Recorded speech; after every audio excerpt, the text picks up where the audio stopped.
pledge allegiance to the flag of the United States of America and to the republic for which it stands, one nation under God, indivisible, with liberty and justice for all.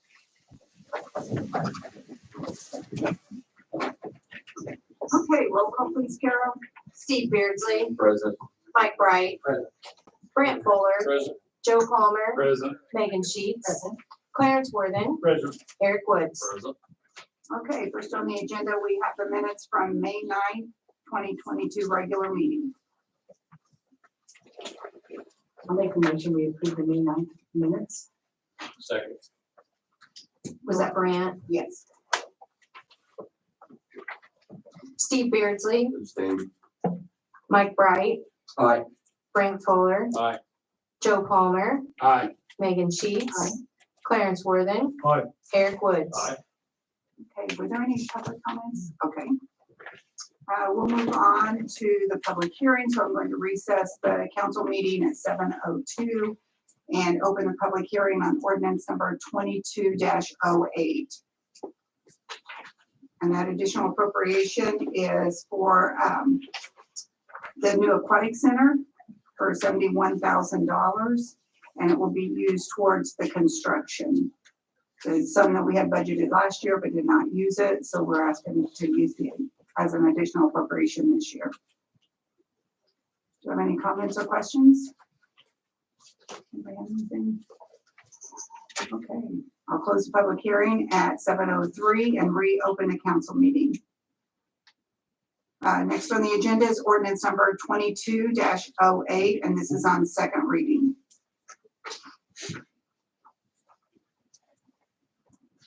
I'll move to pass ordinance 2208 on second reading. Have a second? I'll second. Okay. Any discussion? Okay, roll call please, Carol. Steve Beardsley, Aye. Mike Bright, Aye. Brant Fuller, Aye. Joe Palmer, Aye. Megan Sheets, Aye. Clarence Worthing, Aye. Eric Woods. Aye. Okay, ordinance number 22-08 passes on second reading. Next, we have ordinance number 22-06, and at our last meeting, it was tabled. So I don't know how you want to move forward with this, but if you want to act on it, we'll have to take it off the table. I'll make a motion to bring it off the table for discussion. Second. Roll call please, Carol. Steve Beardsley, Aye. Mike Bright, Aye. Brant Fuller, Aye. Joe Palmer, Aye. Megan Sheets, Aye. Clarence Worthing, Aye. Eric Woods. Aye. Okay, Les, do you want to talk to us a little bit about this change? Yes, the indication I was given at the last council meeting was there was some concern about trailers that might need to be left for a longer period of time parked on a public street where there's repair or construction work going on. So that is addressed, I think, on the third page. And we submitted a red line version and a final section 7209. The red line language has been added. My question on that, Les, we believe that is sufficient, that it does not need to say for construction or repair purposes at that site or at that address. We can insert that. I mean, I guess I could read Should this be as unlocked. a trailer used for construction or repair in general. Not necessarily that It could be address. interpreted that way as well.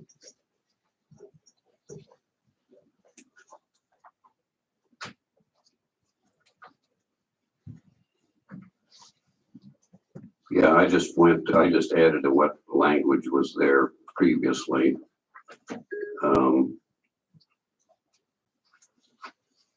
I guess we could say in any case, the trailer must be parked in front of the premises at which the work is being completed.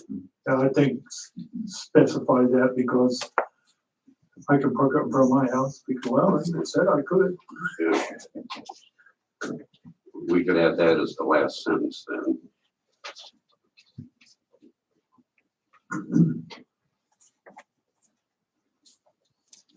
In any case, a trailer must be parked.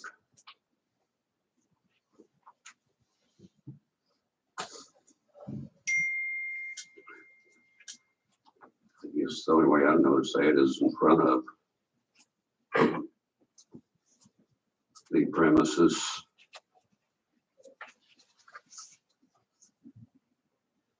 At which, now this would only apply to construction type trailers. Because if I wanted to park my trailer in front of my neighbor's house, I could do that.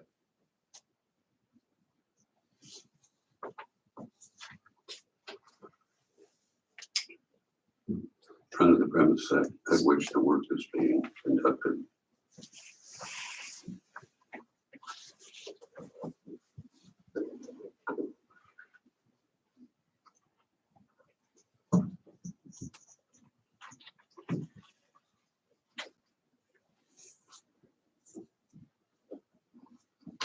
So the whole thing would read, it shall be unlawful to park any vehicle other than a trailer used for construction or repair purposes on any street in the city for a period of more than 48 hours continuously. Vehicles must be moved a minimum of 10 feet from original location to be in compliance with this ordinance. In the case of a trailer used for construction or repair purposes, such trailer must be removed upon completion of the work. In any case, a trailer must be parked in front of the premises at which the work is being, I can't read my writing, conducted. Okay, Les, in the third sentence, must be moved. There's a typo there. Only, and must be- So, must be moved. Yeah.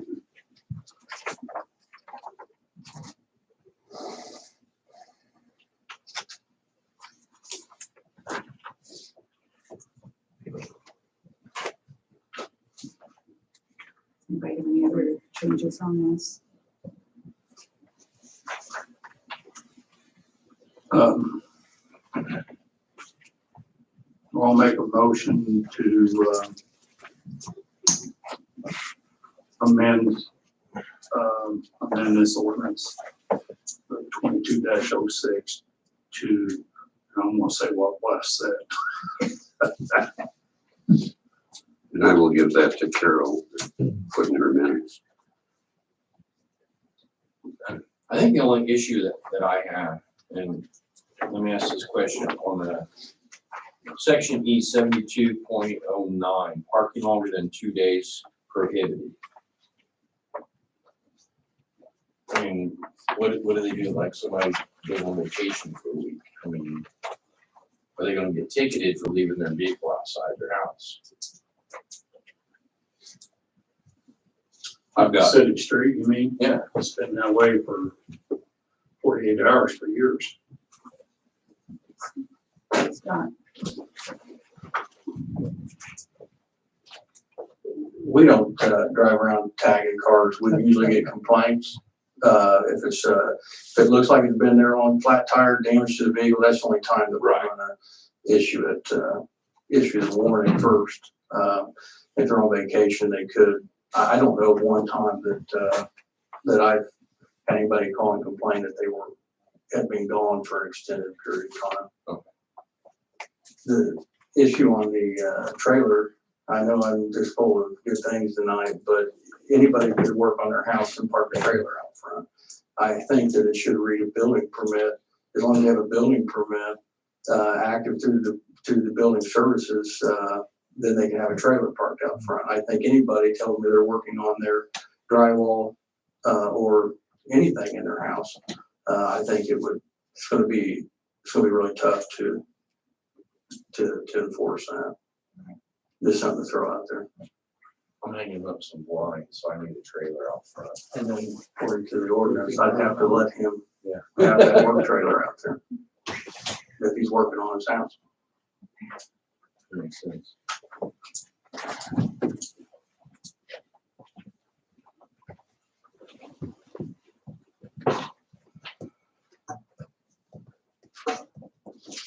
So can we put that in there, that a building permit is required to park a trailer on the street in front of the residential house? What if it's something that's being done to the house where you don't have to have a permit? That's a possibility.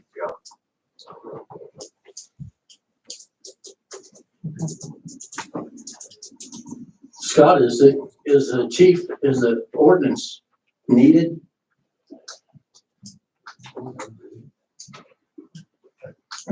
There are trailers that get parked on the street and are left there, for a good period of time. We're trying to remove those from the roadway and put them in a driveway.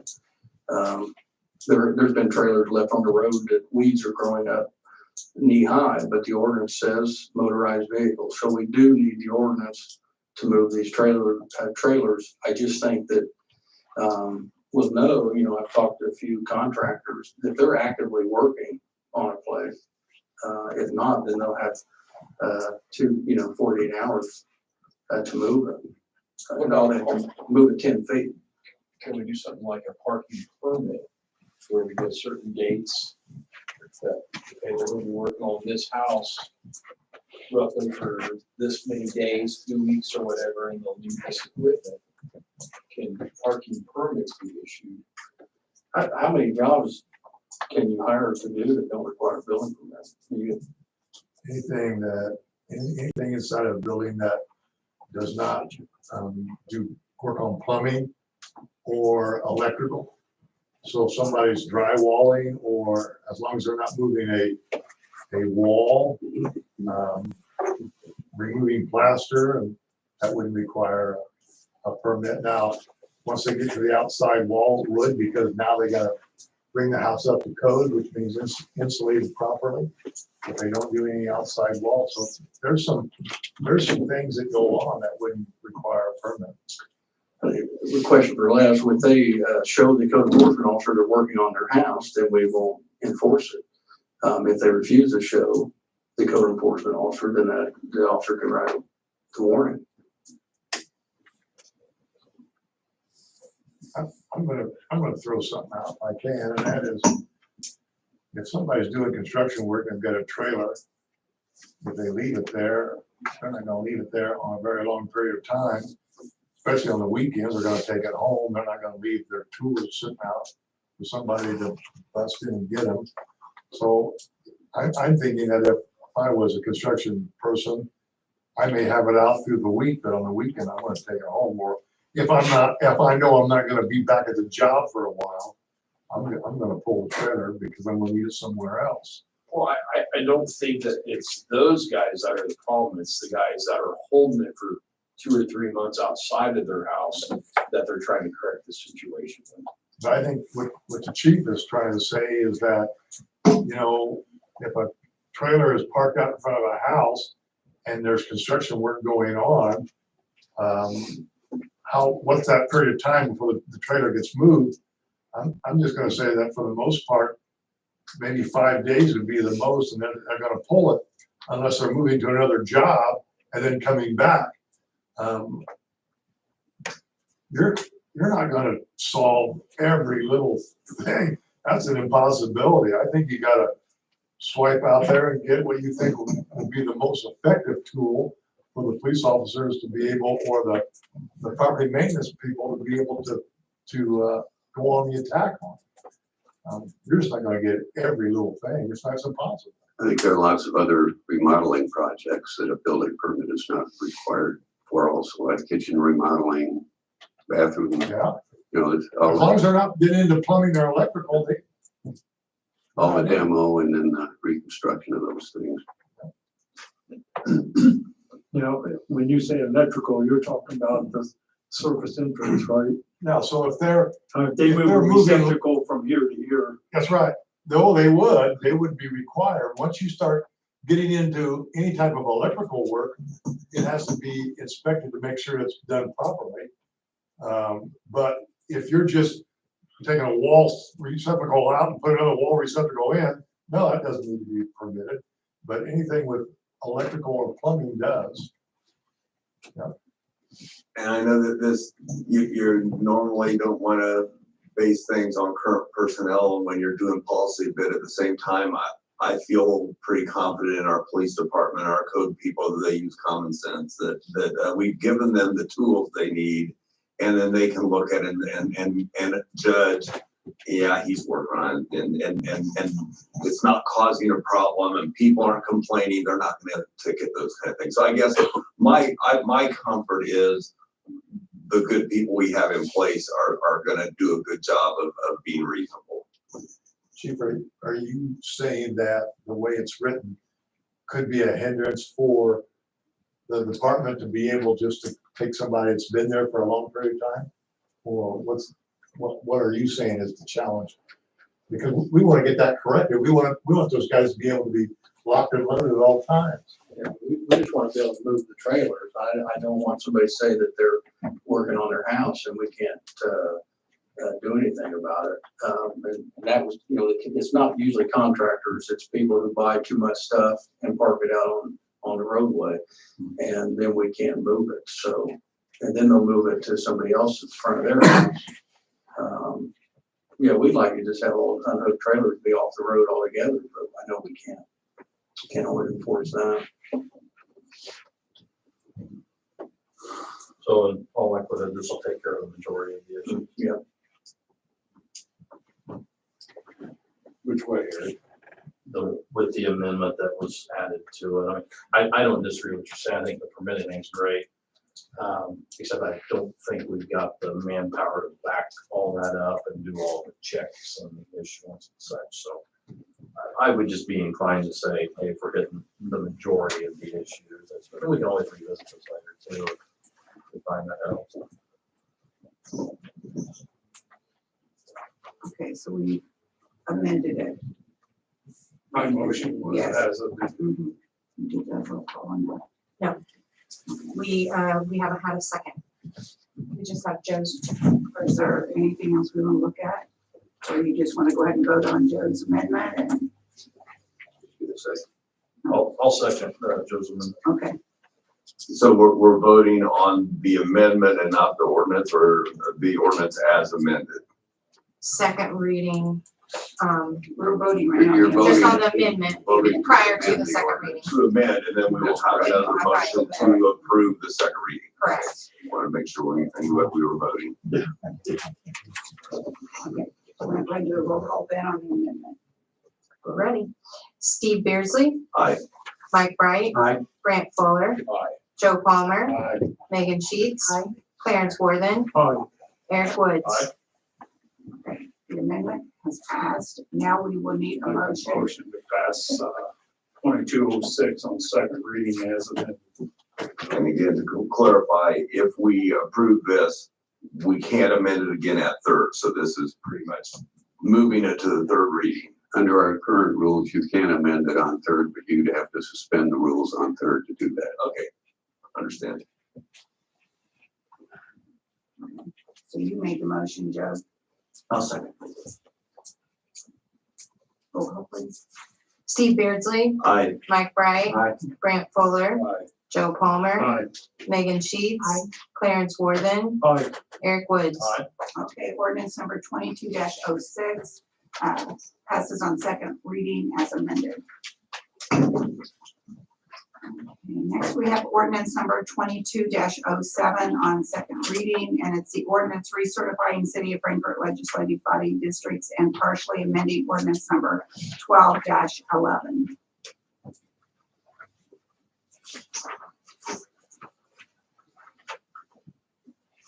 I'll make a motion to pass ordinance 2207 on second reading. I'll second. And again, I apologize, it wasn't at the first reading of it. Were any of the districts changed and how, okay, so everything, Any changes? No, there were no districts changed. There had been some property added by annexation ordinance, so they're already in there. and those are just added to where they were contiguous That's correct. to. That's And correct. then that would be the plan also as we, between now and the next time as we get done with the annexation then. That's correct. So basically District 3 would pick up all the way out to That's 65, but correct. basically would be Jefferson and Little In Elm. 2024. Okay, thank you.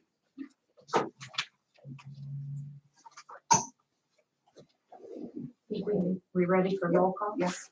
Steve Beardsley. Aye. Mike Bright. Aye. Grant Fuller. Aye. Joe Palmer. Aye. Megan Sheets. Clarence Worthen. Aye. Eric Woods. Aye. Okay, ordinance number 22-07 passes on second reading Next, we have resolution number 22-05, and it's a resolution approving old outstanding checks considered void. Carol, do you want to talk to us about that a little bit? Yes, so, IC code, Indiana code, requires that all checks that are outstanding and unpaid for a period of 2 years as of December 31st of each year shall be declared void. We need to have a resolution passed by the Common Council for that to take effect. It looks like the last time we did this was in 2019, or 2018. So we're just playing catch up here, and we've got the years 17 through 19 on here. And we're gonna get back on schedule, so we'll do this every year. And we'll always have the two prior years to the end of the year to take care of. I have two questions on this one. Yes, Do you know if any or all of these checks were reissued to the payee? Sometimes that takes place, at least maybe not municipalized, but so do you know if any of these have been reissued? I don't believe so, and Okay. I did work with Stacy Okay. Ewitz and Andrew Day to look at the utility checks as well. And so do these, again, if this was a private enterprise, we'd have to turn that money over to unclaimed property. Is that what happens? It goes back to the fund that it was issued from originally. So we're not bound by the unclaimed property laws? Not that I'm aware of. We've always just put it back into the fund. Okay. The county does the same thing Yeah. every year as well. That's odd that they get to play different rules.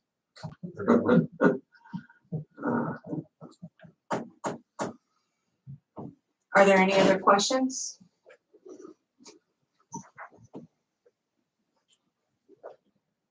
I'd entertain a motion for resolution number 22-05.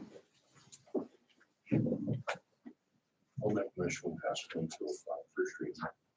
I'll second. Okay, roll call please. Steve Beardsley, Aye. Mike Bright, Aye. Brant Fuller, Aye. Joe Palmer, Aye. Megan Sheets, Aye. Clarence Worthen, Aye. Eric Woods. Aye. Okay, resolution number 22-05 passes. Next, we have old business. Does anyone have anything for old business tonight? Yeah, I think it might be somebody's birthday on this council. I just thought I'd heard. Oh, there we go. That's old. That's old. I put it under old business. Happy birthday. Happy birthday, Eric. I think I'm the youngest one, on the council. Probably. Okay. Okay. I'm 39 again. So I don't know. Me too. Make me the oldest. Okay, does anybody have anything else? Okay, next we have new business, and we'll just go ahead and do the CF1s first before we start the automated trash presentation. We have CF1s for Centurion, Frito-Lay, and Wesley Manor South Side. Do you want to approve those individually or all together if you have the opportunity to look at them?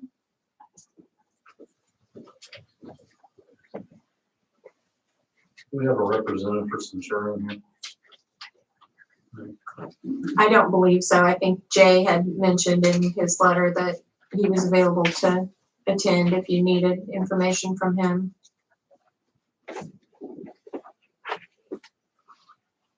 Wes, did you have a chance to read? Or I guess I wasn't sent to him. Well, I have no question on Frito or South Side, but I do have a couple questions about Centurion.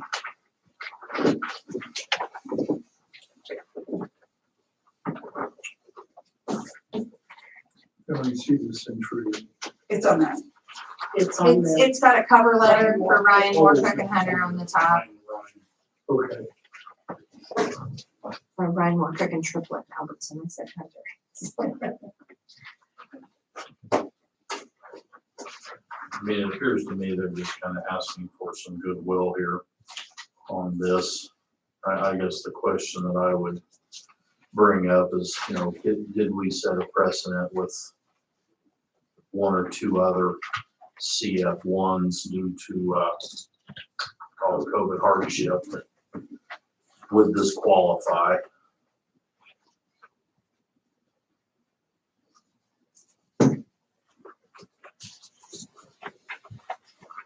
It's a little bit of a stretch, but I guess with potentially the schools leasing that, I guess I could see that they're keeping up their end in that respect, but only there.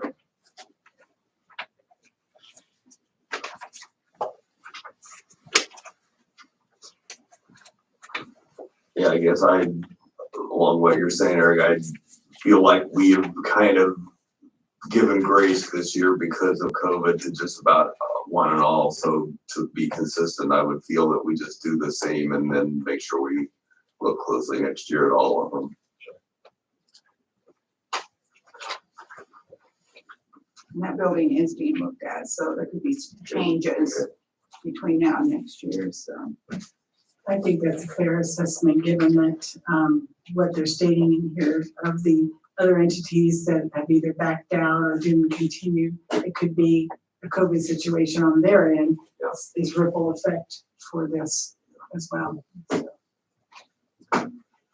And I say that with some uneasiness because, a deal's a deal, but we are in extreme times or have been through extreme times.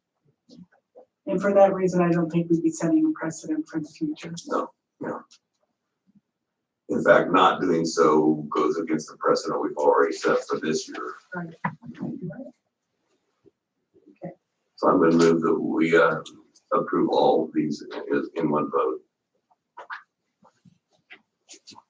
One second. Oh, sorry. Roll call, please, Carol. Steve Beardsley, Aye. Mike Bright, Aye. Brant Fuller, Aye. Joe Palmer, Aye. Megan Sheets, Aye. Clarence Worthing, Aye. Eric Woods. Okay, that's approval of the CF1s for Centurion, Frito-Lay, they have 3, and Wesleyan Manor Southside. Does anybody have anything else before we start the presentation? Okay, Jason, we're ready for your presentation on the automated trash pickup.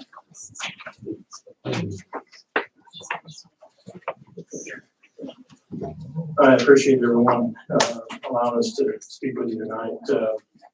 Tonight I have Shane Langemeyer with me from Best Equipment and also Michael Bell from Reedy Financial to talk about automated trash. Been working on this on and off for probably 6 months or not longer. A little bit here, a little bit there, but I was able to visit Kokomo Street Department a few months back and kind of look at their automation, rode with them, took 4, 5, 6 of my guys over, let them run the truck, take a look inside, see how things work.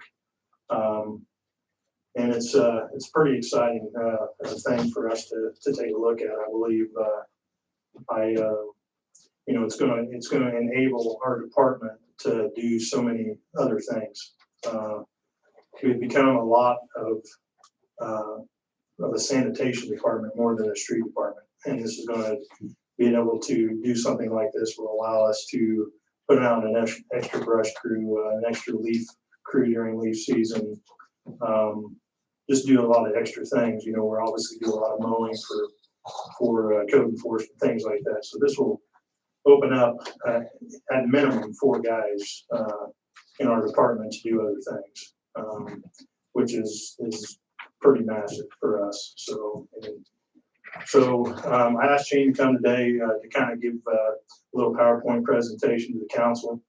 Obviously, we know why Michael's here, to punch the numbers and things like that. I provided them, what was it, a couple months ago maybe? Yeah. With the numbers that Shane had provided me, and we spoke to Michael and Jerry recently as well. So, and obviously, like I said, just a bonus for our department in general. We can, once if we go to trash collection like this, we can pick up 1 tote every 7 seconds. We can do about our entire city if we wanted to do in about a day and a half rather than 4 days. Obviously, no plans to change those schedules. We don't want to throw anything any more than we have to at the citizens, but a lot of exciting things that can occur for us. And in the long run, it's going to save the city money. And user fees, we've raised user fees, which we've needed to. It may be a situation in the present that we don't have to do that anymore. With annexation coming on, I thought this was just a great time for us to start looking at. These trucks can pick up in an alleyway. I went through one in Kokomo. I don't think there's one tighter than ours in the city. And it picked up the trash in that tote, no problem. I'll have Shane talk to you a little bit more about the truck, kind of explain to you. He knows it a lot better than I do. And after that, we'll have Michael speak to you and see if you guys have any questions. Shane? Good evening, everyone. Shane Langemeyer with Best Equipment Company. Thanks for having me here tonight. I did an initial presentation a while back and went on for a few hours, so I'm going to try to keep this really within 10 minutes or so. No, we'll do like this. A little bit on me. I started with Best Equipment back in 1999, coming here to Frankfurt. I have over 25 years of experience on trash collection, and I love it. It's a lot of fun. A little bit on Best Equipment, I'll be brief. We're over a 100-year-old company, family owned, located in Indianapolis. Automation. So, why are we looking at doing this? There's a lot of benefits to automated collection. Just appearance-wise, I've had an opportunity to drive through Frankfurt and many other communities. And what you have sitting out is that upper right-hand picture of just bags, boxes, mattresses, and everything else. So one of the goals is put everything in one container. And it's a system with a truck and carts. So everything needs to be in that container for that arm to efficiently collect the trash on there. Reduction of litter, animals, raccoons, everything get in it. You got litter spread out all over trash day. Safety of the operators. Hopefully there's some video that pops up. I'm not a real techie person on here, but it's a dangerous job collecting trash the way you're doing it now. So you have, I don't know if anybody's seen the trucks run in town or actually watch the guys what they do, but they are standing with their backs turned with traffic going around them. And what the video I have is actually a car smashing the back of the truck where the guys were working. No one got hurt, they jumped out of the way, but it's a very dangerous occupation just from the traffic, but also their bodies. So right now they're picking up roughly 10 tons of trash every day with their backs and their arms and their legs. So workers' comp is a big deal with trash collection. And what automation effectively is what it's going to do is you sit in the truck and you operate a joystick. Everything else is done with mechanically on it. So as far as worker safety, efficiency, automation is really kind of the way to go. Reduces disposal costs. If it rains and again in that picture, everything's getting wet and heavy, you're picking up more tonnage of water. Whereas if it's in a container, a toter cart, it's all sealed in there. Civic Ride, I just like the way it looks. The bottom picture shows carts all lined up without trash laying next to it. Next slide. Again, a little bit on Best. Again, about 25 years of history. We have, in Best Equipment, been fortunate that we've automated most communities in Indiana. There's another slide coming up of all the cities. So we have a lot of experience. And it's not just, here's the truck, here's the carts, I walk away.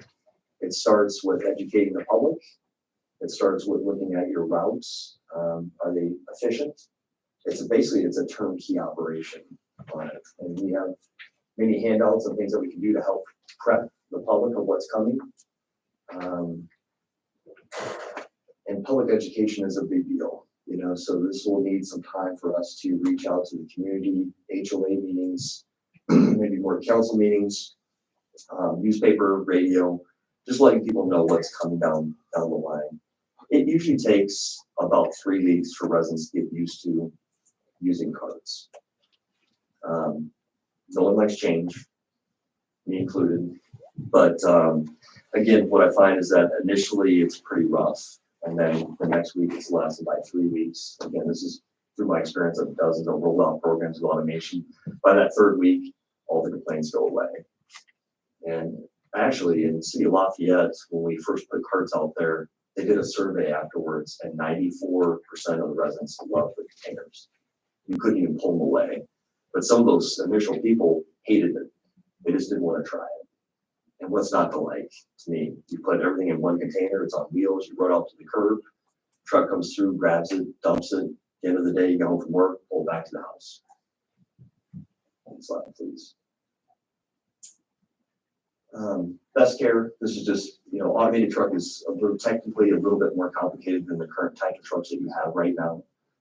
Best equipment, we have road service techs, we have many decades of experience, so we can set up maintenance programs for the city as well to make sure that truck is operating efficiently. Next slide. I threw in one case study. Jason already alluded to it about as far as how fast it is. So he said 7 seconds, you can grab that can and dump it on there. What you're doing is right now you have 3 people on a truck and they're picking up around 600 stops a day. We're going to, with automated collection, you go to 1 person and we can pick up to 900 stops in 1 day with 1 person.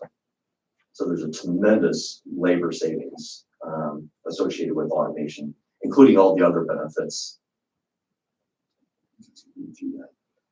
Threw a slide in there, just some other cities that are automated in there that I've worked with, including City of Indianapolis, Muncie, Tipton, Elwood's automated, Kokomo, Lafayette, West Lafayette. So it's really, 20 years ago, and automation's been around for 40 years. It just takes a while from the east to west coast to get here to the Midwest. But really, that's the predominant way of collecting trash, whether it be municipal or a contractor. There's very few left, and I don't mean that in a negative way, but there's very few left that are collecting trash the way you're doing it right now. Because it's just very labor intensive, expensive, and not very efficient.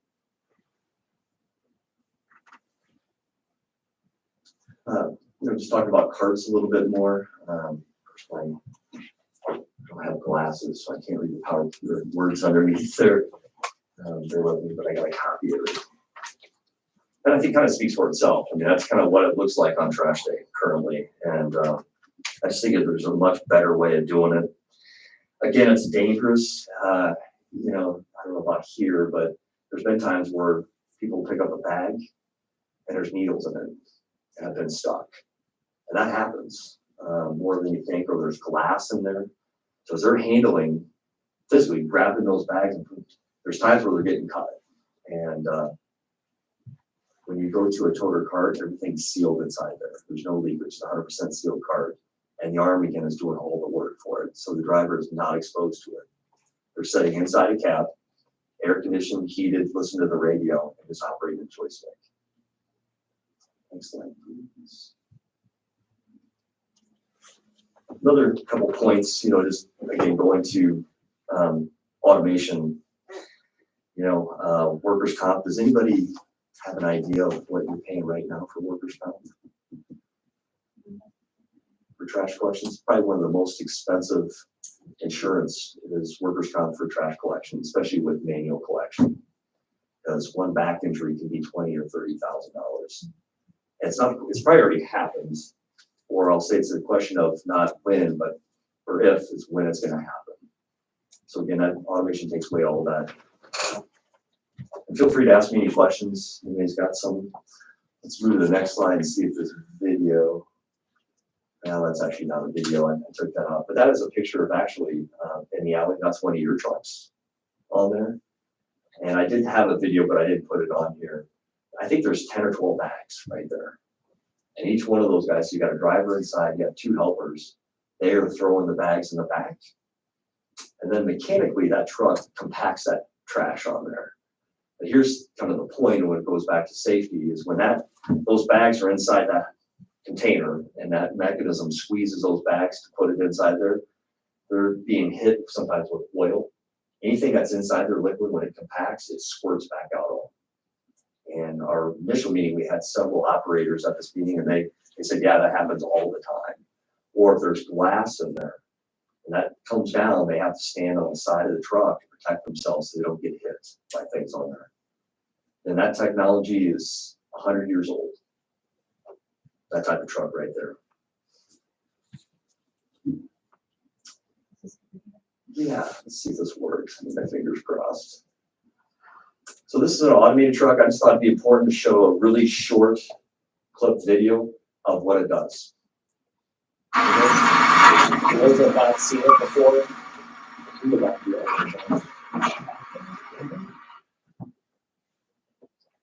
So then you have one person inside the cab, but not it's left or right.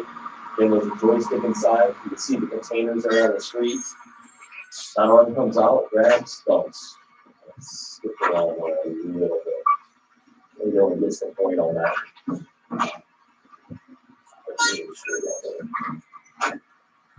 There you go.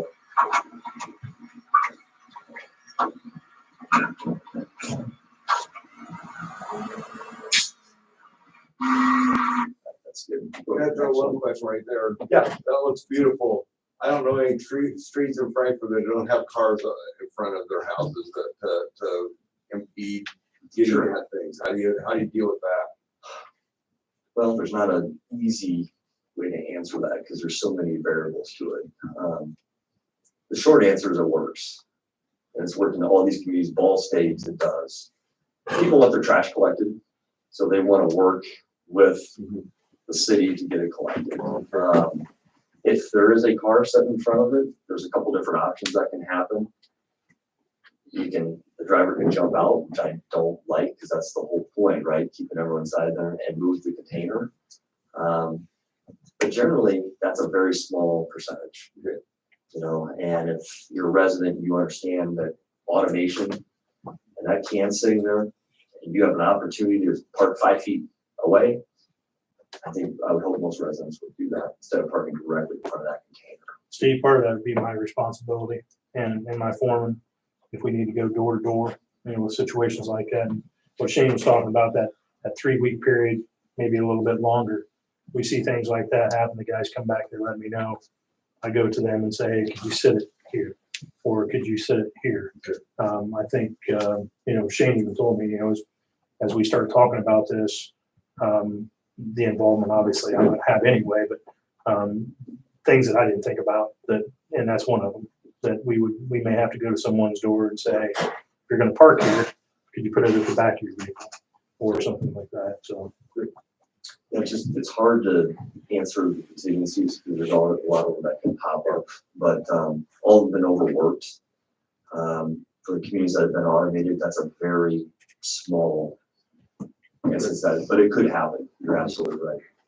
Plus, from memory in your prior demonstration, the arm of the truck has such an extension that, say, the vehicle is parked, but there's access for the truck to pull out and still get to. Good point. Good point. Thank you. And I'm trying to abbreviate this longer. So the truck has a reach of 12 feet. Okay. So even, and I'm sorry I didn't catch that, but the car could still be in front of the container. It doesn't matter the reach, but it does have the ability to reach out 12 feet and grab the container, bring it in, dump it, and then set it right back out on there.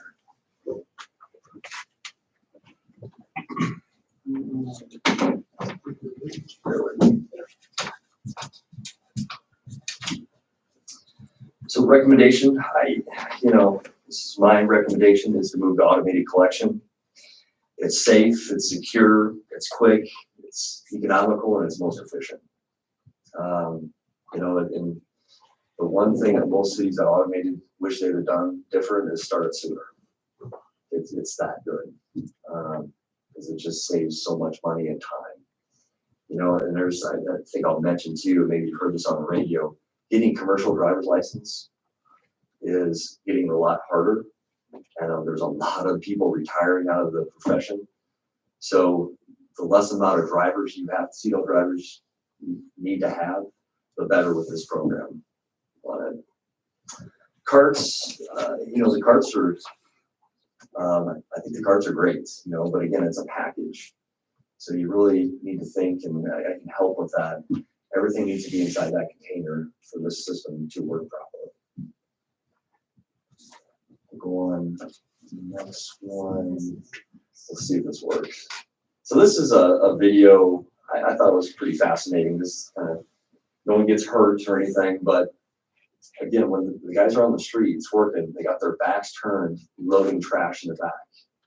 And with people texting and other things now today, this is not uncommon. Right up here.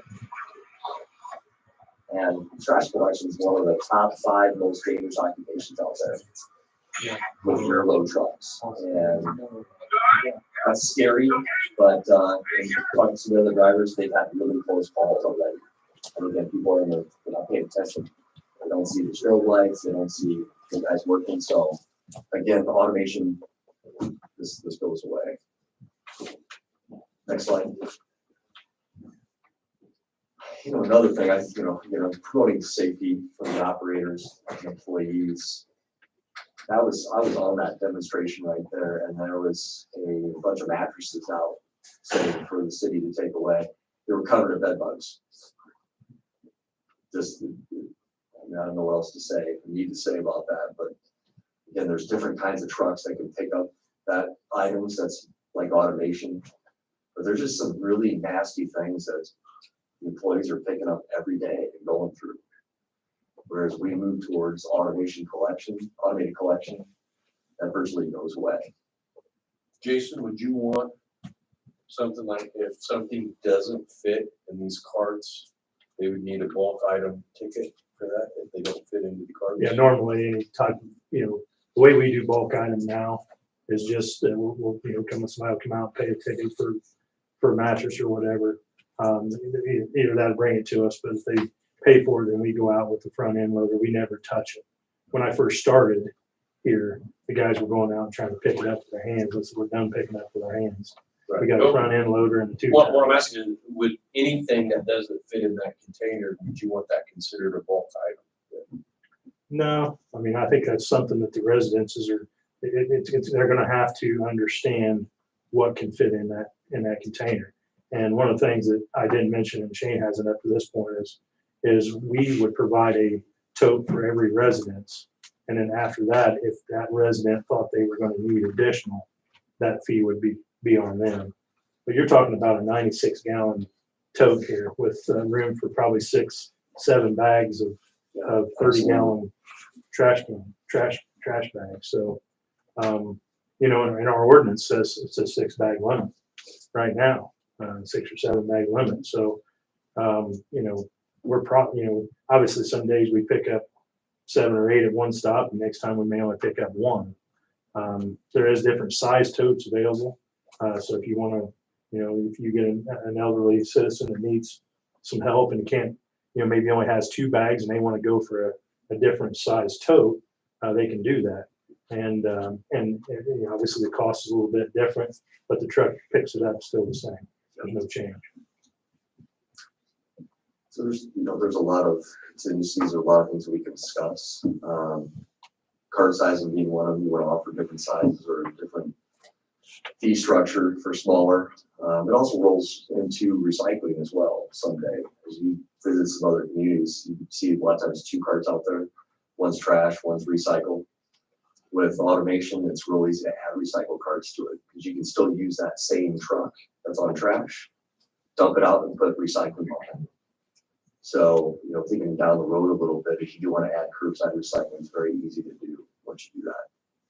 And as far as the marketing side of it, we brand the carts trash only. There's a sticker on the lid that says don't park within 3 feet of a mailbox or a tree, or it's part of the education process that I help with out there. And hopefully most people read it. They don't. You go door to door with it. Some drivers have a little notebook that they can stick to the top, say, hey, you can't collect the bags outside the trash container. So the resident knows everything needs to be in there. So it's not hard. It's just a question of let's start and then fill in those other blanks. How many trucks would it take for a community this size? you need a backup truck, so I'm recommending two. I believe that's, Reed's got that in there. Or I did a cost analysis, which I don't know if that's something you're sharing, Michael. Yeah, I have the cost of the loan. Okay. I don't have enough for everyone, but I have several of these examples. And what this is basically is I took the number of residents, how many carts you can collect per day. That tells you how many trucks you need, how many containers you need, the cost of the trucks, cost of the containers, cost of fuel. Yeah. Cost, you guys had that, okay. And really it breaks down to almost, well, not almost, it breaks down to a monthly cost. Now, does that factor everything into it? No, but pretty close. I was saying we could look at three, one Shane, That's what I was gonna say. two new ones and one. Two One and then the user. backup. Two in the backup, correct. One using the backup. Because it's 4 days a week collection, correct? Right. Yeah.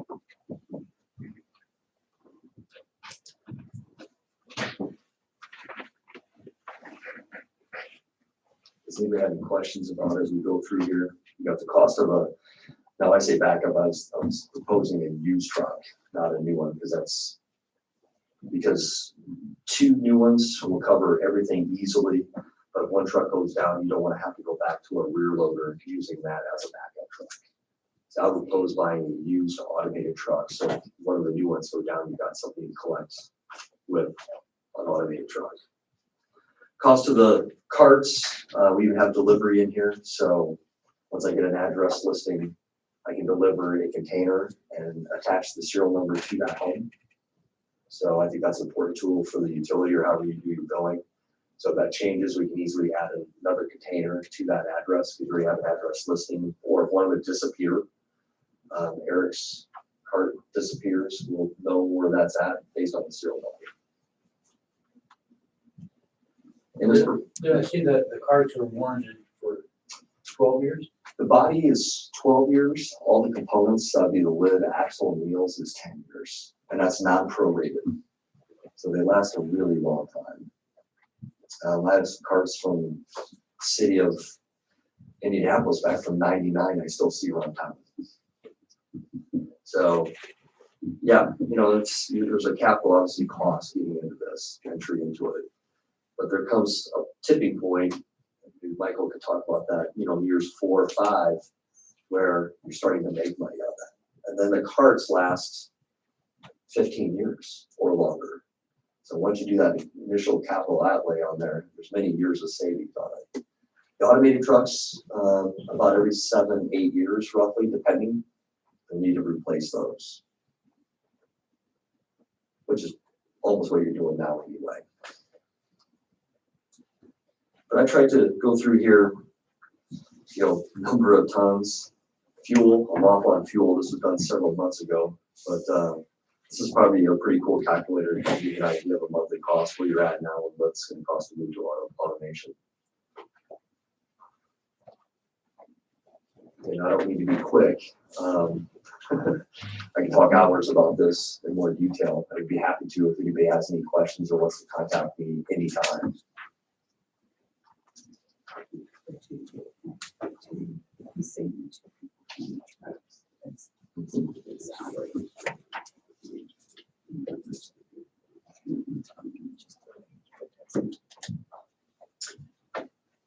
Timing wise, we could have this rolled out. Should this be the direction, the city wants to go to, once you hit a go button, depending, there's a national truck shortage right now, but we have a lot of trucks in stock currently at Best Equipment. The containers take about 5 weeks by the time you order to get delivered. But, 90 is very ambitious, but 120 days roughly.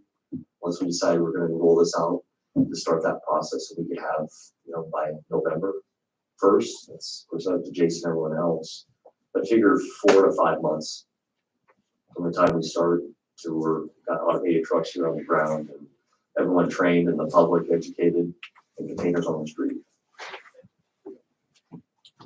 And there would be ordinances that we would have to pass to regulate this. And we've looked at it for other cities and what they put in place. So, but that's something else that we'd have to consider in the time frame. I can help with all that.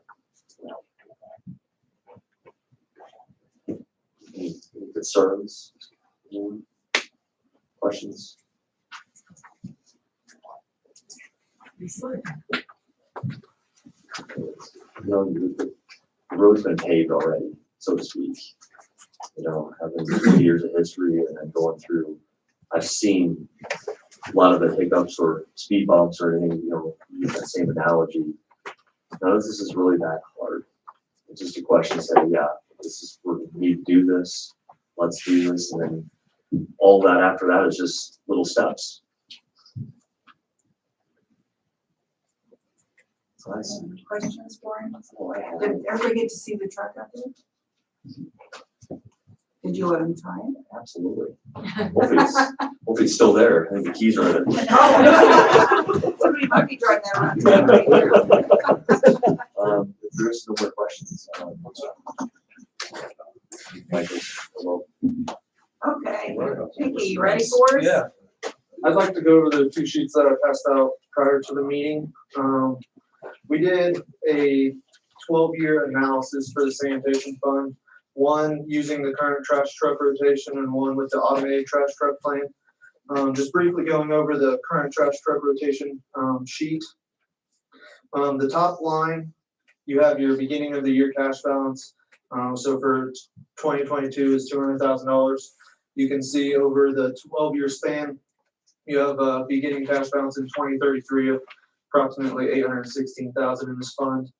Working down, you have your revenues in that top section. Below that, we have the budget. So we have the current 2022 budget for the sanitation fund. And then the yellow boxes that are highlighted, that is your trash truck rotation currently that we have on the CIP capital plan. We did have to extend this out a little bit because the CIP only goes 5 or 6 years. So we just kept on the same rotation for that truck plan. And then you'll see the revenues over the under the expenditures. The highlights show a deficit in that fund for those years. You can see a lot of times that the years that it does have the deficit is the year that there is a trash truck being purchased. These are the current trash trucks that they currently use. We did project a slight increase each time a trash truck is purchased. But comparing that to the second page, the automated trash truck plan, the only difference in these two sheets is that capital outlays line. So your yellow highlight there on your automated trash truck. The analysis that was given to us, the loan amounts, it was approximately $172,000, $73,000 for 7 years. The first 7 years includes the truck and the totes. The last 3 years of the loan are the totes only. So you'll see a drop off in 2030. Moving down to that revenues over / under the expenditure, you'll see there's not as much of a variance as you would see in that current trash truck rotation. For a cash flow, it's a lot more consistent. You don't have 1 year where it's a large surplus and the next year is a large deficit. And then the last thing I'd like to point out is at the end of 2033, your year-end fund balance, we're projecting approximately a $20,000 difference between doing the automated trash trucks or the current trash truck rotation that the city's on.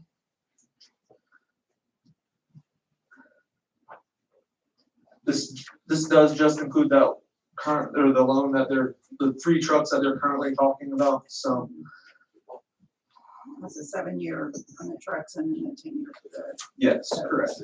Is there a reason we didn't show a reduction in the personal services over the years? I mean, it's obviously will have some later reduction to it. Yeah, I maybe Jason can touch on that. I don't know if, there's any plans of reducing the employee amount. Now, maybe they wouldn't be allocated that personal service amount, the salary wouldn't be allocated to the sanitation fund, but the employee could possibly be doing some other sort of duty for the city during that time. Yeah, I mean, I would expect, attrition maybe to handle some of it, but I think we would be transferring some of that over to street department, right?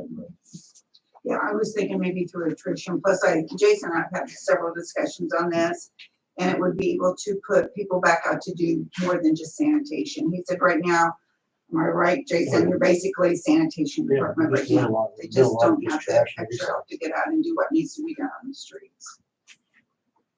I would just really like to see us get this down to where we don't have to do the increases as mentioned. I think we all thought we'd be probably in the 20s here, not too far out, hoping this keeps us away from that.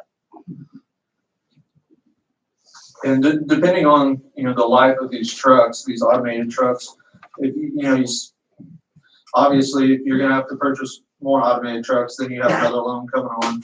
But the longer that the life of the trucks lasts, the better the benefit would be. I'm not an expert on trash trucks, so I'm not on the life of them, but I think the biggest comparison you made there is that we would still have to have capital outlays someplace along the line for more trash trucks. Where this is more consistently across there every year, wouldn't be those hitting us every couple of years to get a new trash. yeah, from a cash flow standpoint, it's a more consistent, less burden in the years, that first year that you do have a deficit there, your rates increasing to cover that cost the next year to offset that.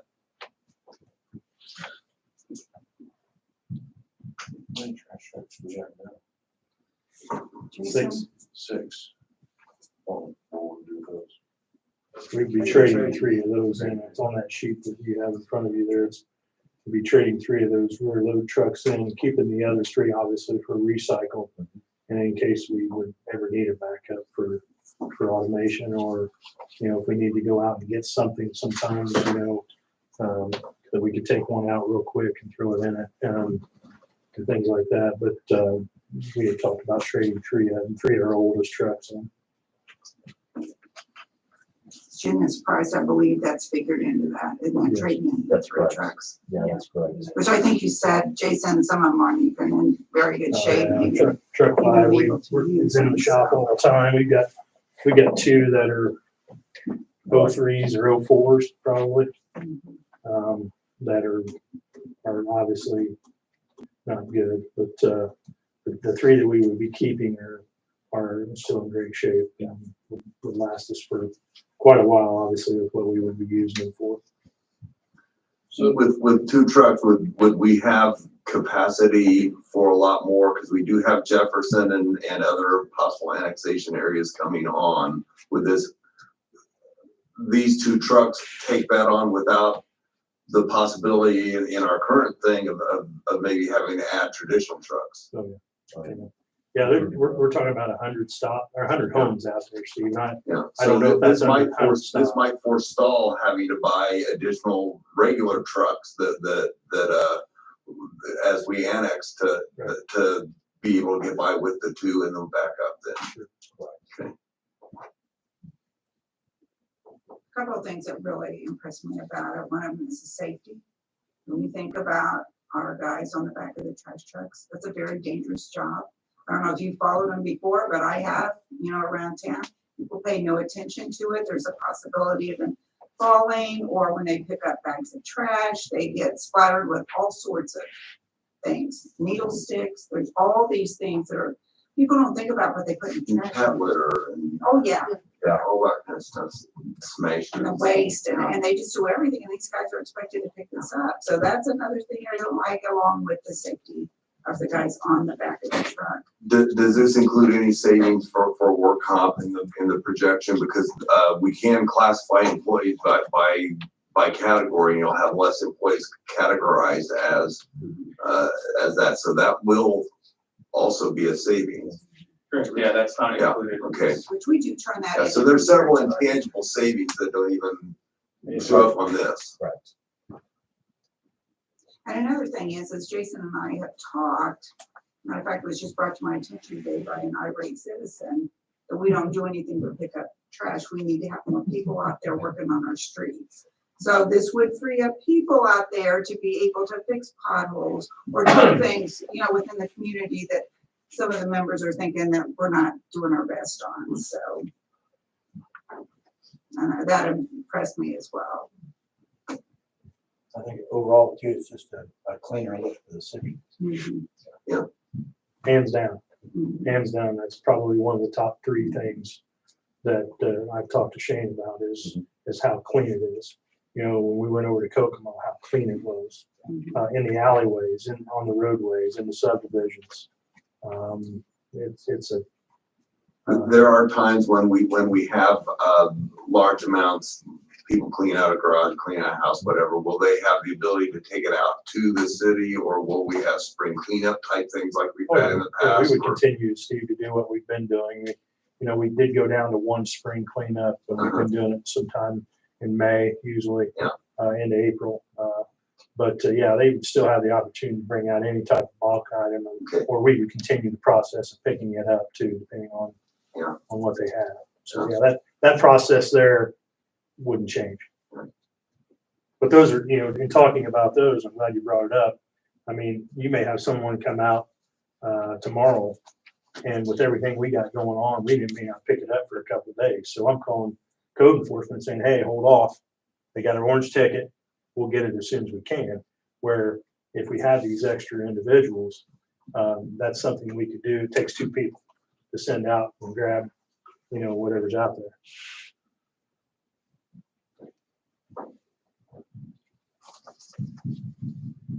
So what's our next step in this process? Well, Shane? Well, one thing is, we would have to decide if this is the direction we're gonna go. I know there's gonna be some an ordinance involved as well, as to how you're gonna enforce that, or how that's all gonna work, and like I said, we have some examples of that. I think we have the funding right now that we would be okay on from now, as you look at this, you know, the projected, that we would have funding that would be able So to do we need an overall consensus from the council tonight or at a later date? On if we're in agreement that this is the direction we need to go?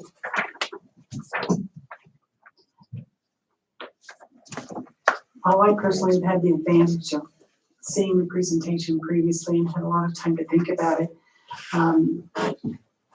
And we definitely hope that we can move forward on it.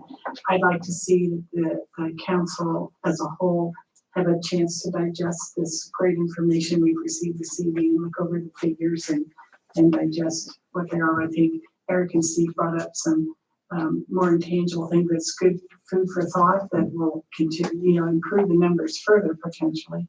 But maybe at least between now and next meeting, everyone have a chance to look all the details over. We do have 3 weeks between the meetings because we're up to Monday, so I'll give everybody a little bit of time to, and if you have questions, I'm sure Shane Yeah, can answer for absolutely. you, or Jason, myself, what I can. Jason would probably be the best one because he understands it better, but from the financial side, I could help you look at that. Or, should I? Yes. If anyone would like to, I can help arrange a visit. If you want to go to a couple other communities that have been running automation and talk to those folks, I don't need to be there. And it's good to get feedback from how other cities would do that. And Jason's already started that process. But, you know, where you start is, you know, when I stand, this is the direction we want to go, and then we start showing out those steps like I talked about earlier. What size containers? Do you want to offer a smaller container at a different rate structure? The trucks, there's different size trucks that I'd like to work with Jason on to kind of figure out and fine tune exactly. This truck may not be it, but because there's a lot of other versions of automated trucks, smaller, bigger, different arm styles. And we just start that process of getting it tailored to the city of Frankfurt.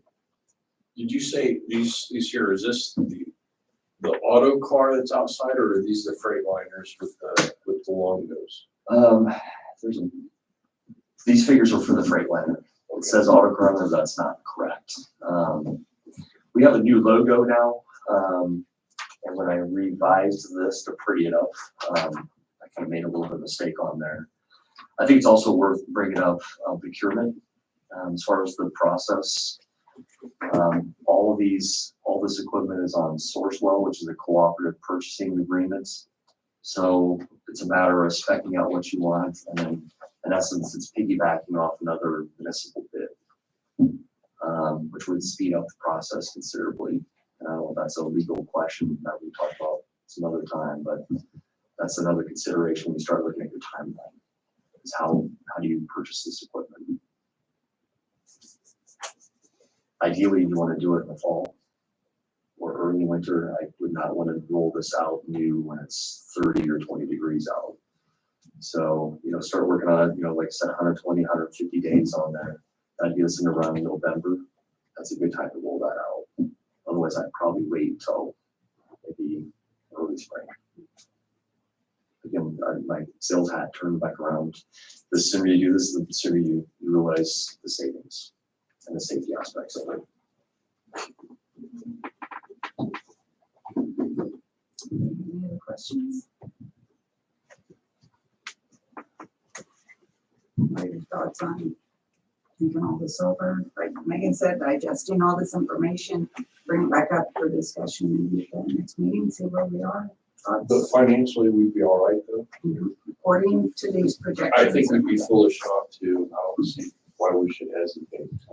It's good for the city, makes us look better, so end up saving us money. I think we should get on it now and not wait. Because we're already looking at November. If we wait, we could be going into December, January. Would it be reasonable to go to the next meeting ready to discuss it, but have a draft ordinance set so that we can move next meeting if we decide to do so?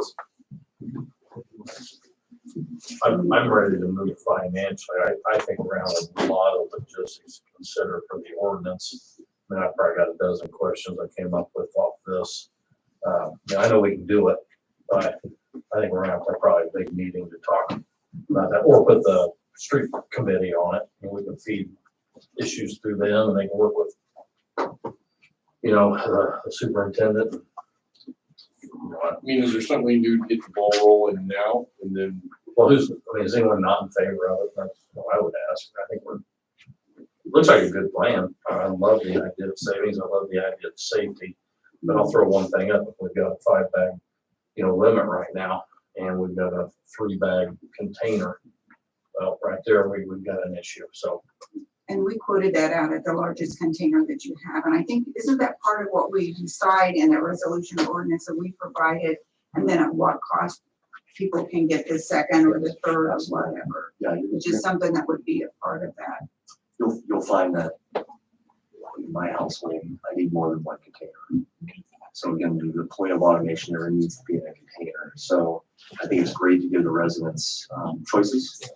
So if you need more than one 96-gallon, let's provide an option for a second one. And that can look a number of different ways. Some communities actually make the resident, like West Lafayette, they have to buy that second container. Even though, and it's theirs, I don't personally, it's not my favorite option. What most other cities do is they provide a second container at an additional fee. But it's a city-owned container, and I like that. I think that's cleaner than if you broke a private container, who has to fix it? They're all under warranty, but I would consider doing a small upcharge for a second container.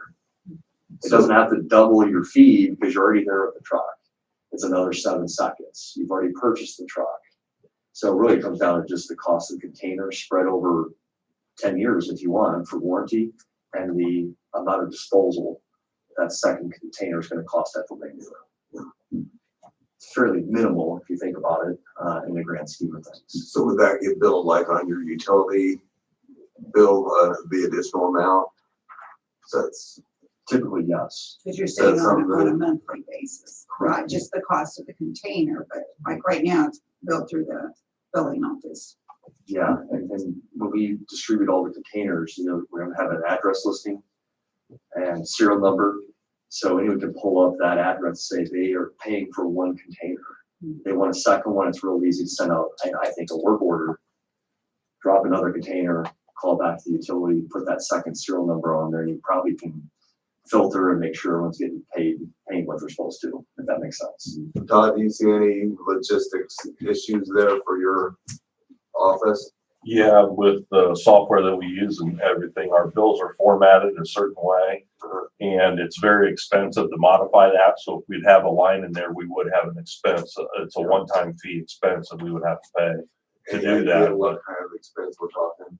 Last time when we did it, and when it's been about 4 years ago, about $10 or $12,000 to adjust that.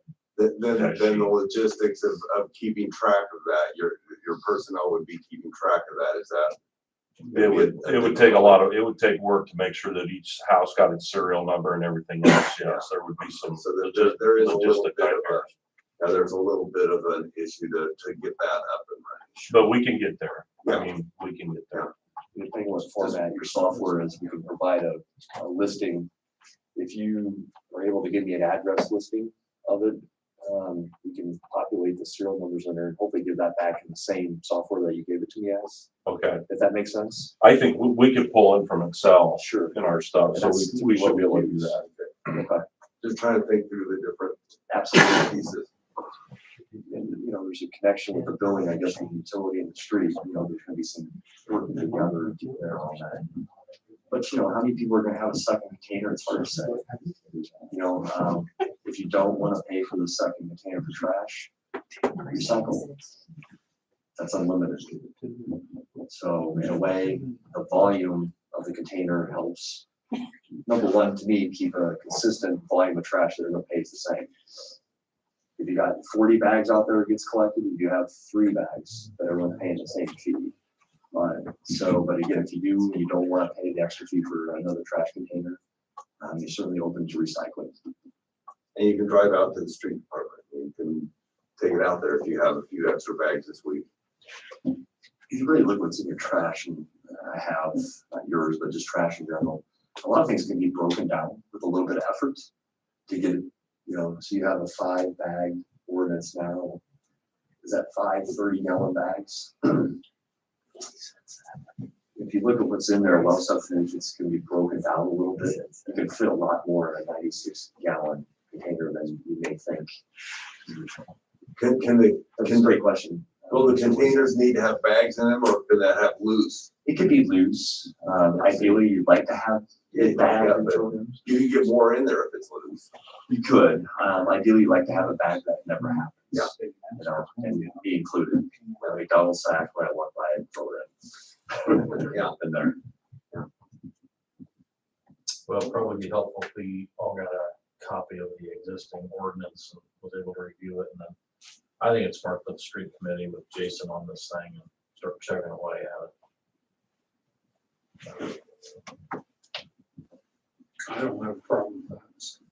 I'd like to get a draft ordinance in our hands as soon as possible, even if we're not gonna vote at it at that meeting, just to start being able to have something to look at. Beardsley, Homer, and Sheets. Yep. But if you want everyone to get the current ordinance, it's probably something you could send out to them. Who's on the street? So they can see what we currently have. So what do you? You want to just say at this time, go ahead and let the street committee work with Jason and, Yeah, I'll send my questions to those 3, okay. and I'll copy Jason on it. And then, we can look at these draft ordinances and continue to tweak it till we get it. In the meantime, I can work with Jason as well, or anybody else. We'll start, here's the truck size we need, or here's some other options. And start filling those blanks in. So come 3 weeks, we'll be a lot more prepared. I have a question for you. I was looking at these costs. Yes, sir. One of the, I think is year 5 or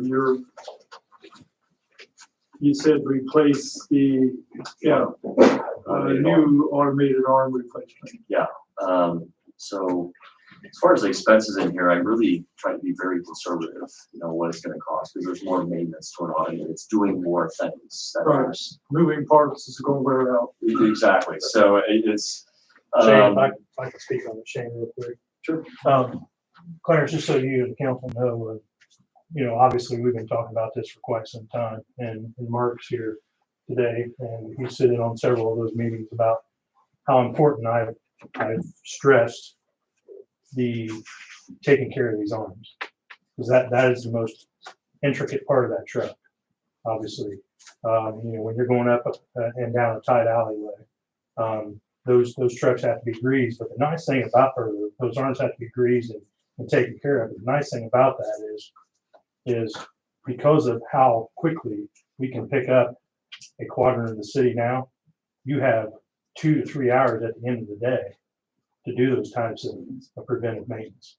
And these guys know how important it is for us to be doing that. And that's something we will obviously be sticklers on. Our mechanics have talked with other people. I've talked to our mechanics about the importance of that. So the amount of years will vary, but if you take care of them like you're supposed to, they'll obviously last longer.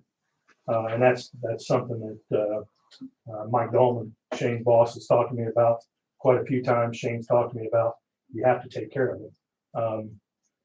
But there's so many things that can go wrong with a rear load now that can't go wrong with an automated truck. We got springs busted in a couple of trucks right now in the shop that we're having to replace. You won't have that in here. I mean, you're throwing it in the back of the truck.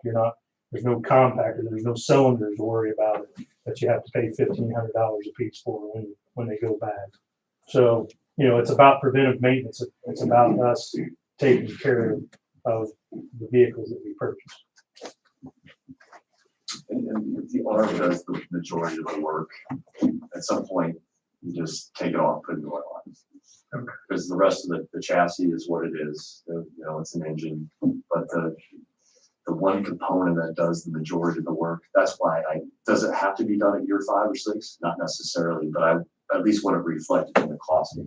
Yeah. That I'm not trying to bare bones this thing and I want it to be accurate. So when I'm here 5 years from now or 7, It's gonna be in there. Yeah. It's gonna be in there, right? Yeah, he's gonna be in there. Okay. It's just like your own maintenance on your own car. You take care of it, lasts longer. That's a long time. And again, we are here as a company, Best Equipment. We have expertise, we have road service, we have service schools, either to do the work ourselves or train Jason's personnel to do the work themselves. But this is not a, here's the truck, buy. This is a process, it's a partnership, the way I look at it. With 20 years of history and all those communities listed on there, I'm very proud of what we've done and accomplished, and I've gotten better over the years, and it's gonna be something we're all gonna be proud of.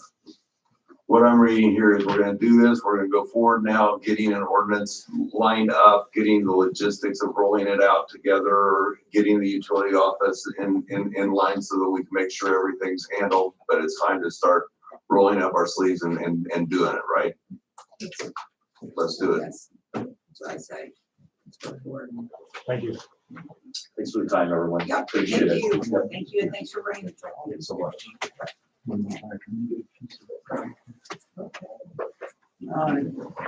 Games another time.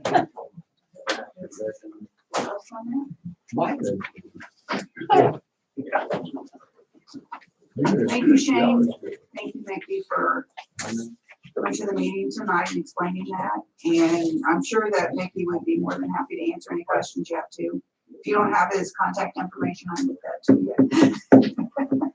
Same with Shane, I know he'd be available to talk to any of you, so. Okay, thank you so much. Does anybody have anything else? Yeah, we're gonna adjourn here and go to work session. If everybody's ready. So moved. Oh, no, that was not the work session, right, Don? Okay. Joe, second, Brett, okay. Thank you. Yeah, take 5 minutes. Okay. Thank you.